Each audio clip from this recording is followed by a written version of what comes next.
né? Pregador internacional. Ele já está no nosso meio, viu? Mas aí antes eu queria apresentar a galera que está visitando a gente hoje. Tá com a gente o João. Faz aí, João. Levanta a mão aí. O João é mais nosso do que da outra igreja, né, João? João tá me enrolando, ele falou assim, hã? Tá sendo. João falou assim, não, pastor, até o ano que vem eu venho para cá. E eu tô crendo e tô orando que vai ser esse ano, viu, João? Em nome de Jesus vai ser esse ano. Tá o João, tá aqui também, me ajuda aí com os nomes. João também? É mesmo? É João. Hã? Melhor do João e João, né? Faz assim com a mão, João, para todo mundo te conhecer. Não, você é daqui, filho. Eu tô perguntando o visitante que você trouxe. Meu Deus. Vem cá. Deixa você apresentar ele. Meu Deus. Vem cá. Que rolo. Eu pensei que o nome era João também, uai. É porque eu esqueci teu nome, na verdade, mas foi... Vamos lá. Ele trouxe hoje, gente, 2 visitantes. Olha aí, vamos aplaudir a Jesus pela vida deles. Ele e a noiva dele vão casar em breve, né? Para a glória de Deus. Vamos lá, fala aí o nome dos visitantes. Lucas, pode ficar de pé aí. Maria Laura também pode ficar de pé, por favor. Vamos aplaudir a Jesus por eles. São noivos? Namorados? São noivos, em nome de Jesus. Eu falei, são noivos ou namorados? Namorados. Eu tô noivando todo mundo, viu? Todo mundo chegar aqui como namora. Porque crente namora pra quê? Crente namora pra casar, né? Então, vai casar também em nome de Jesus. João vai casar com a... Meu Deus. Isabela. E o Lucas vai casar com a... Laura. Maravilha. Deus abençoe vocês. Eles são da onde? Oceano da Graça também. Oceano da Graça. Glória a Deus. Bem-vindo. Louvamos a Deus pela vida de vocês, viu? É uma honra ter vocês aqui com a gente. Deus abençoe. Valeu, João. Tamo junto. Pessoal, vamos ficar de pé. Eu queria chamar aqui agora o pregador internacional que vai pregar pra gente hoje. E eis que ele vem lá do fundo da igreja, caminhando. O Gabriel vai pregar pra gente. Não, ela é nossa, eu apresentei no começo. É a Risla. Ela é nossa. Risla, essa é a Darkiara é a Risla. Inclusive vocês moram uma na frente da outra.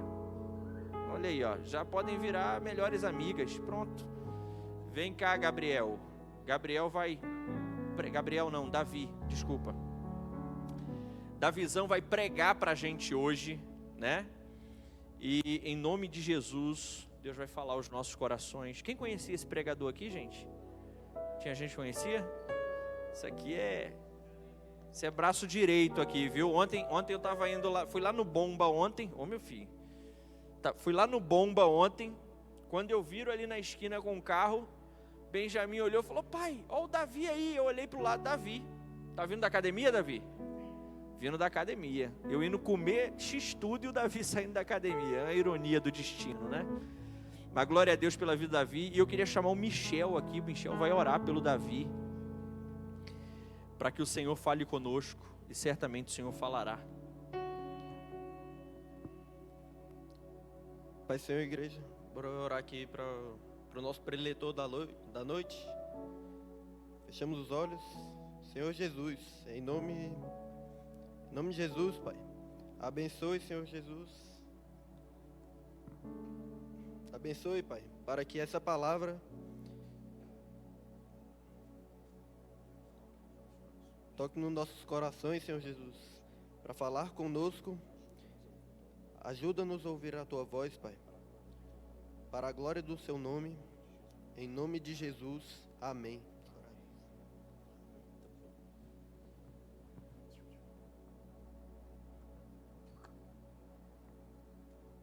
Pai do Senhor, igreja, estão bem? Estão bem, galera? Se quiser sentar, pode sentar. Bom, como vocês já sabem, eu estava lá atrás, então vocês vão usar muito a Bíblia hoje, tá? Então já deixa aberta lá em 2 Reis 22, nos versículos 1 ao 2 já. E já deixa também em 2 Crônicas 34, já pode deixar. Deixa um dedo aqui no 2 Crônicas e 34, né? E a gente vai usar o nosso nosso texto base em 2 Reis 21, 22. O 22, 1 ao 2. Tá? Antes de pregar, eu queria agradecer a oportunidade pelo pastor. O pastor me chamou na terça-feira. Eu falei, óbvio que eu não consigo recusar coisa, não sei dizer não. Aí eu falei, sim, vou pregar.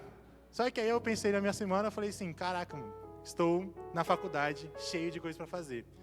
Então, aí eu pensei, vou ter tempo para estudar? Aí a única pessoa que sabia era, a única das duas pessoas que sabia, além do pastor, era minha mãe. Aí minha mãe falou, você vai ter tempo para estudar? Aí eu falei, vou ter que fazer ter tempo, né? Então, estudamos aí um pouco. E eu queria trazer lá em 2 Reis 22, 1 ao 2. Todos acharam? Todos acharam? Diz amém, amém. Irmãos, vocês estão mortos. Fala comigo. Acharam? Bom, lá em 2 Reis 22, no versículos 1 ao 2 diz: Tinha Josias 8 anos de idade quando começou a reinar, e reinou 31 anos em Jerusalém. E era seu nome Gedita, filho de Adaías, de Bascate. E ele fez o que era reto aos olhos do Senhor, e andou todo o seu caminho de Davi, seu pai, e não se apartou dele, nem para a direita, nem para a esquerda. Bom, antes de começar a palavra, quero que vocês vejam também em 2 Reis 23, só que no versículo 25, que diz assim: E antes dele não houve rei semelhante, que se convertesse ao Senhor com todo o seu coração, e com toda a sua alma, e com todas as suas forças, conforme a lei de Moisés, e depois dele nunca se levantou outro tal. Antes de falar essa palavra, queria que a gente precisa entrar um pouco na história e voltar um pouquinho atrás. O que isso significa? Quando Davi morreu, etc., Salomão assume o trono. E o Salomão ele pede, na parte de 1 Reis, fala como que ele pede sabedoria a Deus. E Deus vai lá e fala, Salomão, você vai ser o cara mais sábio de todo mundo na época. Não tinha outra pessoa que seria tão sábio como ele. E ainda depois, quando Salomão ora a Deus e fala, e diz que se o povo de Israel se arrepender, Deus deve perdoar, e Deus escuta a oração e ainda faz promessas. Só que Deus gosta de algo que chama na matemática, que é proposição lógica. Vou explicar um pouquinho para vocês. Quem estuda para concurso aí? Ninguém? Estuda? Então, quando a gente está trabalhando sobre concurso, etc., lá na matemática também a gente usa muito isso, chama-se proposições lógicas. Uma das proposições lógicas mais famosas é o se, então. Então, se acontece uma coisa, vai acontecer outra coisa logicamente. Então, Deus gosta muito disso. Então, lá quando Salomão ora a Deus, Deus fala o seguinte: se você, Salomão, seguir os mandamentos, se estiver firme na minha palavra, estiver junto comigo, eu vou trazer que todos os seus filhos sejam reis de Israel. E tudo aquilo que você queira vai acontecer. Isso acontece, Deus fala isso para ele. Mas Salomão comete um grande erro, que é o seguinte: Deus, ele casa-se com a filha de Faraó. Então, depois ele casa com várias e várias pessoas que não eram de Israel e que tinham outros deuses. Então, dentro de Israel começava a entrar outras pessoas que não serviam ao nosso Deus, os deuses de Israel. Então, essas pessoas não se curvavam ao Deus de Israel. E o que acontecia foi que quando passava a idade, Salomão foi acabando cedendo, e essas pessoas começavam a idolatrar esses outros deuses. Então, quando acontece isso, dentro de Israel começa a entrar a idolatria. E infelizmente isso é muito ruim, por causa que, pelos olhos de Deus, isso é muito ruim. E te acabar afastando dele. E assim começa a saga da idolatria dos reis de Israel dentro do reinado de Israel. Depois disso, quando acaba isso tudo, Jeroboão, que é um dos caras que vai assumir o trono depois, já que Israel vai se separar depois do império de Salomão, vai se separar tanto em 10 reinos, em 10 tribos, e outra vai ser o reino de Judá, que vai ser a tribo de Benjamim e a tribo de Judá. E isso acontece. Então, Deus fala com Jeroboão: eu vou te dar essas 10 tribos, mas se você me adorardes com espírito e verdade, eu vou te dar, os seus filhos vão ser reis de todo Israel. Só que Jeroboão acontece o quê? Ele começa a ter a idolatria novamente. E aí isso acontece, vários reis vêm, vão. Alguns reis foram até bons para Israel, que foram retos aos olhos de Deus. Porém, vários deles acabavam se rompendo. E acontecia que, vindo ainda Manassés, que veio aí reinar o trono de Judá, ele acaba sendo o maior idólatra, um rei bem idólatra, mas no final das suas vidas, ele se arrepende disso e Deus acaba não perdoando ele. Porque Deus, lá em Joel, fala que ele é tardio em se irar-se. Então ele perdoa nossos pecados, se a gente arrependesse verdadeiramente a ele. Depois vem Amon. Amon é o filho de Manassés e começa a reinar sobre 2 anos. E Amon fez muito mal aos olhos do Senhor. Que acontecia o seguinte, que ele acabava pegando todas as idolatrias que aconteciam em Manassés e fazia isso no seu reinado. E Amon durou apenas 2 anos. Que os servos deles começaram a fazer uma rebelião e assassinaram ele. E vem aí Josias. Josias, como o texto diz, que a gente acabou de ler, diz que ele tinha 8 anos de idade. Imagina, você assumiu o trono de Judá tendo 8 anos de idade. Já pensou? Imagina, tipo assim, nós todos aqui, aí vem uma pessoa de 8 anos de idade e assume tipo, a juventude, por exemplo. Era um desafio tanto para essa criança, né? Bom, Josias teve seus antepassados todos idólatras, e tudo que poderia ter de exemplo foi idólatra. E deu errado. Porque aí a gente pode ver que provavelmente Josias vai ser mais um na história de Israel, que vai ser idólatra. Porém não. No verso 2 fala que ele fez o que era reto aos olhos do Senhor, e andou todo o seu caminho a Davi, seu pai, e não se apartou dele nem para a direita nem para a esquerda. Lembra que eu falei antes que alguns reis foram retos aos olhos do Senhor, mas alguns deles acabavam se afastando um pouco da face de Deus, e acabavam cometendo erros. Mas Josias, que o texto fala que Josias foi reto, e não se apartou de Deus nem para a esquerda e nem para a direita. Então ele foi reto toda a sua vida, ele foi reto aos olhos de Deus. E com a vida de Josias, quando a gente lê 2 Reis 22, 23 e lá em Crônicas também, a gente tem 3 lições para se tirar. Primeiro, a idade dele. Bom, Deus, você vai achar que, Deus foi só a exceção que usou uma criança, que depois fala que ele buscou verdadeiramente a Deus com 16 anos de idade, ou 8º ano do seu reinado, que o 8 mais 8 dá 16, então tá safe. E que fala que ele trabalha e que ele busca mais a Deus. E você acha, é só uma exceção.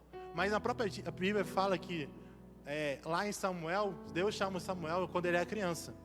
Deus chamou Davi também quando ele era adolescente. Então, se você gosta de Velho Testamento, Deus gosta de usar crianças. Mas se não gosta de Velho Testamento, eu gosto só do Novo. Quando Jesus vem aqui na terra e chama seus discípulos, os discípulos dele tinham idade de adolescentes. Então ele gosta de chamar nós jovens. Nós jovens aqui, ele gosta de nos chamar. Então se você quer ser usado verdadeiramente na obra do Senhor, você vai ser usado. Busque a Ele com toda a sua riqueza, Pai. Com toda a sua face. E que podemos buscar mais a Ele. Amém? Amém? Bom, a segunda coisa que acontece na vida de Josias, que a gente deve a se levar como lição, é sobre arrependimento. Bom, a história diz também, em 22, quando ele vai para o verso 8, que o Quias era o sumo sacerdote da casa. E que com os 20 anos de idade de Josias, se eu não estou enganado, ele pede para limpar toda a casa do Senhor e começa a falar, vou fazer a purificação, e tirou todos os deuses de Baal, todas as idolatrias que tinha na casa do Senhor, e veio e pediu para o Quias purificar, reformar a casa do Senhor. E o Quias, quando foi lá e buscou mais quando foi reformar essa casa, ele achou o livro da lei. E bom, quando ele achou o livro da lei, ele falou para Salão, que era o escrivão, que basicamente o escrivão era o cara que interpretava a lei para o rei, tá? Em outras palavras, e que levou isso para o rei, e o rei falou assim, então o rei falou, então lê para mim essas leis, por causa que ele amava muito o Senhor, por causa que ele buscava muito a Ele. E quando a lei chegava na casa no reinado de Josias, quando o Salão começava a ler para ele ficou muito triste quando ele começou a ler. Tanto que no versículo 11 fala que sucedeu, pois, que ouvindo o rei as palavras do livro da lei, rasgou as suas vestes. Se você lembrar um pouco do passado de Israel, lembre que vai ter um determinado tempo que os israelitas rasgavam suas vestes de tamanha tristeza, que falava que tinha o verdadeiro arrependimento. E que, a partir disso, quando a gente fala rasgar as vestes, é que ele estava muito triste e muito arrependido. Porque quando Salão lia a sua lei, fala que o seguinte, fala que se a gente seguisse os mandamentos do Senhor, aconteceriam muitas bênçãos. Mas se a gente não seguisse, a gente não teria essas bênçãos, a gente teria maldições. Que era o livro do Pentateuco. Bom, e depois, quando ele, lá em 2 Crônicas, ele fala que que Deus ficava muito triste por causa que a ira do Senhor chegava no povo de Israel por causa que a gente não cumpria esses mandamentos. Então, nessa parte a gente quer dizer que o seguinte, quando a gente fala sobre avivamento nesses tempos atuais, primeiro a gente tem que se arrepender verdadeiramente. Então todo pecado, tudo aquilo que for desagrado a Deus, a gente tem que verdadeiramente se arrepender. Se a gente se arrepender verdadeiramente, a gente vai ter o primeiro passo sobre arrependimento, sobre avivamento. Se a gente quer que isso aconteça nos tempos atuais, que a gente busque mais a Ele, ou que a gente possa pregar em todas as nações, pregar na nossa escola, na nossa faculdade, a gente precisa primeiro se arrepender. Amém? Bom, quando isso acontece, ele começa a ter uma ideia de que o Espírito Santo de Deus vai utilizar ele, que utilizou em toda a sua história, Josias, e fala que o seguinte, ele pede para chegar todo o povo de Israel, todo o povo de Judá, pede e leia esses mandamentos, para a gente conseguir ter essa reforma. A gente entende nisso que a palavra de Deus, essa palavra de Deus que está bem aqui, ela que vai nos transformar. É essa palavra que vai transformar. Então, se a gente ler todos os dias, buscar mais a Ele, orar, jejuar, ficar em pranto, se arrepender dos nossos pecados, Deus vai nos dar no nosso avivamento. Ele vai nos encher no teu espírito. Lá em Joel 2, vou abrir rapidinho. Joel 2.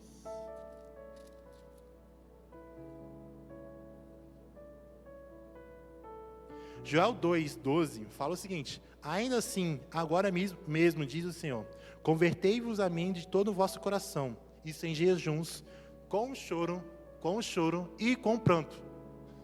13.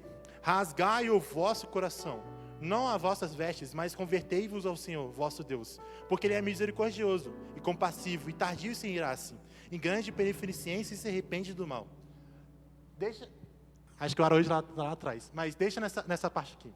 Quando ele fala de tardio sem irar-se, era quando chegou na parte de Manassés. Então, aquela parte que Deus perdoa a Manassés, foi nessa parte aqui que fala de Joel, que ele é tardio sem irar-se, e perdoa nossos pecados, se arrependemos verdadeiramente.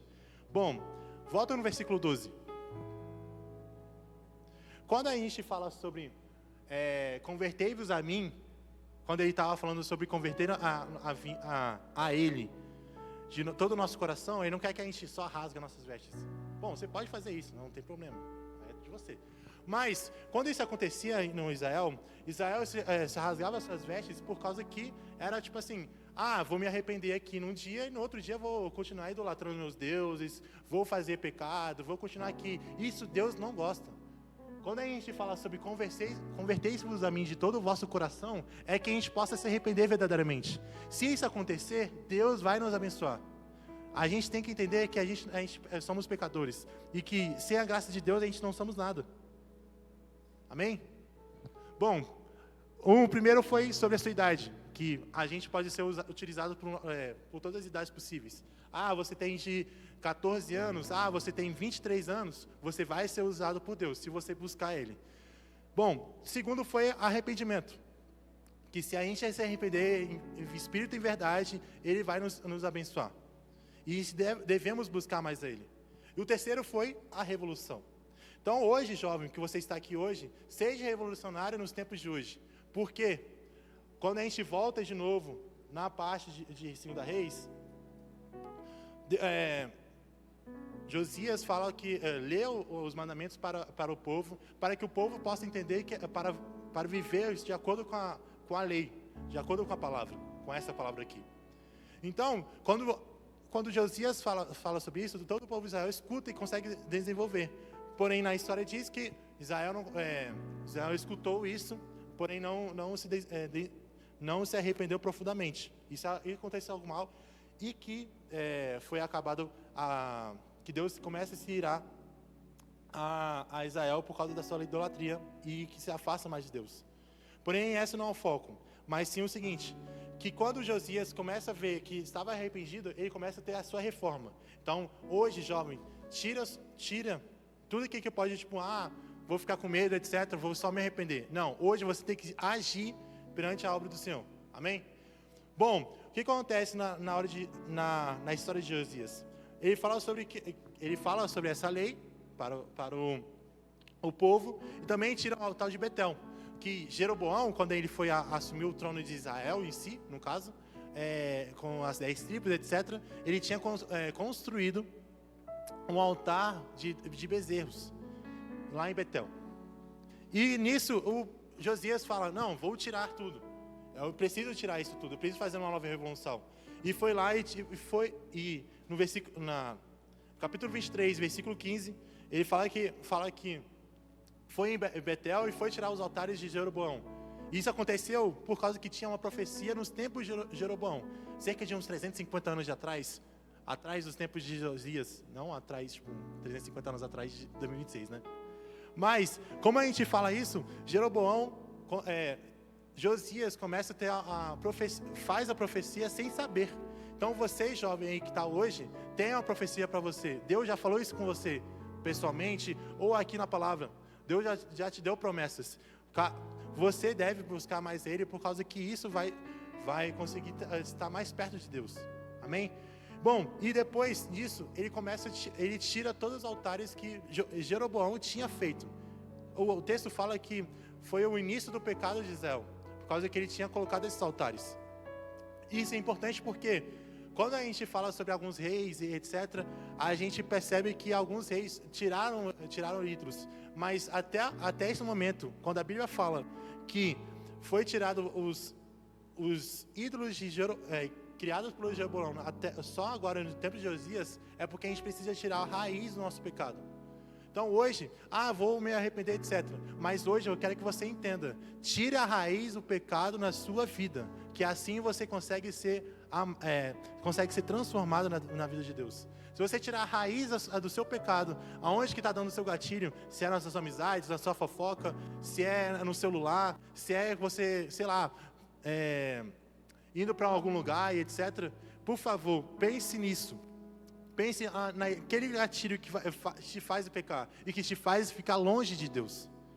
Então, quando Josias tira, ele fala que a profecia se cumpre e tira toda a raiz e começa a ter uma nova reforma, que Israel começa a se buscar mais a Deus. E depois disso, ele começa, quando acontece isso tudo, ele começa a celebrar a Páscoa. Páscoa, no caso, nessa época, antes de Jesus, que é agora antes de Cristo, Páscoa para os israelitas era sobre comemorar depois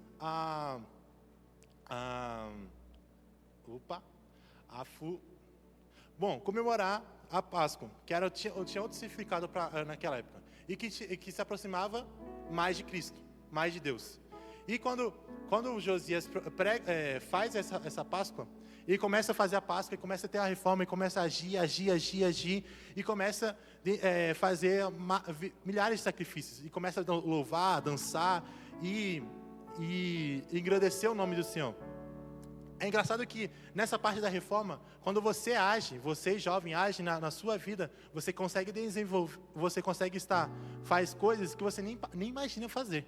Então, quando você tiver essa reforma na sua vida, você vai conseguir ser mais santo, ser cheio do Espírito Santo. Bom, quando a gente vê no final, já estou finalizando, tá, gente? Quando ele vem no final da Páscoa,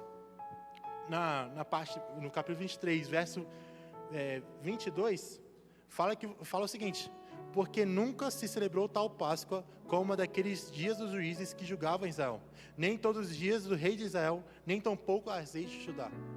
O que quer dizer isso? Que Josias foi transformado pelo Espírito Santo, transformado por Deus, que buscou, leu as leis, se arrependeu, começou a buscar. Ele começa a fazer uma celebração de Páscoa nunca mais vista em toda a história de Israel. Que a Bíblia diz, no Império de Ezequias, tinha feito uma celebração de Páscoa que era a maior de todas. Maior de todas que você pode ter visto. No tempo de Ezequias. Josias não. Faz uma celebração de Páscoa maior do que Ezequias. Imagina se você tem um negócio grande, aí você faz algo mais grande ainda. Entende? Então, o tamanho da proporção de Josias foi tão grande, que foi maior do que todos os juízes, maior que o tempo de Samuel. Então, quando a gente faz sobre a quando a gente está transformado pelo nosso espírito, a gente consegue fazer coisas jamais vistas. E também que ele começa a adorar, exaltar, engrandecer o nome do Senhor, e que ele abençoou todo o povo de Israel, serviu todo o povo de Israel e começou a dar louvores. Amém? Então, para finalizar, temos o seguinte, que se você, jovem, acha que não tem uma promessa, Deus não falou comigo, etc. Primeiro, para a gente viver um verdadeiro avivamento, primeiro é que a gente tem que se arrepender dos nossos pecados, começar a estar verdadeiramente arrependido dos nossos pecados. Segundo, é começar a agir. Porque quando a gente age, Deus faz tudo que for feito. Se você age, Deus vai te dar capacidade de fazer a obra dele. E que você quer trabalhar na obra de Cristo, você vai ser capacitado. Que a gente possa ter esse avivamento. Verdadeiro avivamento como foi Josias. Que a gente pode ter avivamento nos tempos de dia de hoje. Por causa que estamos vivendo os últimos dias. Como o pastor falou, a volta de Cristo está mais rápido do que nunca.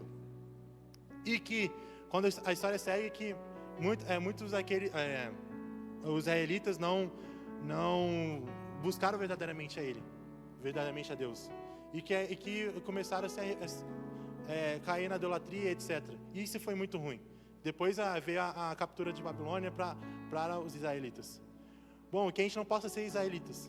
Que a gente possa buscar verdadeiramente a Ele. Porque assim a gente vai ser transformados pelo seu Espírito.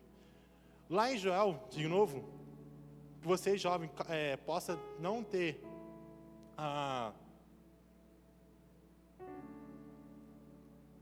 que você acha que não tem uma promessa de Deus. Abre para mim Joel 2, 28, creio eu.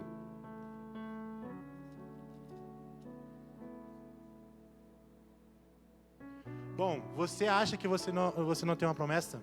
Se você fizer isso tudo, você agir, etc., se você se arrepender dos seus pecados, olha como Joel 2, 28 diz. E há de ser que depois derramarei meu espírito sobre toda a carne. Derramarei o meu espírito. Meu espírito. Então, se a gente se arrepender e buscar mais a Ele, e buscar e jejuar, e se arrepender profundamente, Ele vai derramar o seu espírito em nós. E que a gente vai ser transformados pelo Espírito Santo. E vossos filhos profetizarão, e os vossos velhos terão sonhos, e os vossos jovens terão visões. Aqui, quando o Joel fala sobre avivamento, quando a gente vê essa parte de jovens terão visões, é que Deus vai te dar visões do que Ele quer na sua vida. Então, hoje, jovem, se você quer aqui viver o verdadeiro avivamento, primeiro se arrependa, depois busque mais a Ele, se arrependa, e que você vai ser cheio do Espírito Santo. E você vai ter visões do que o Deus quer fazer na sua vida. Amém? É isso que eu queria dizer. Muito obrigado.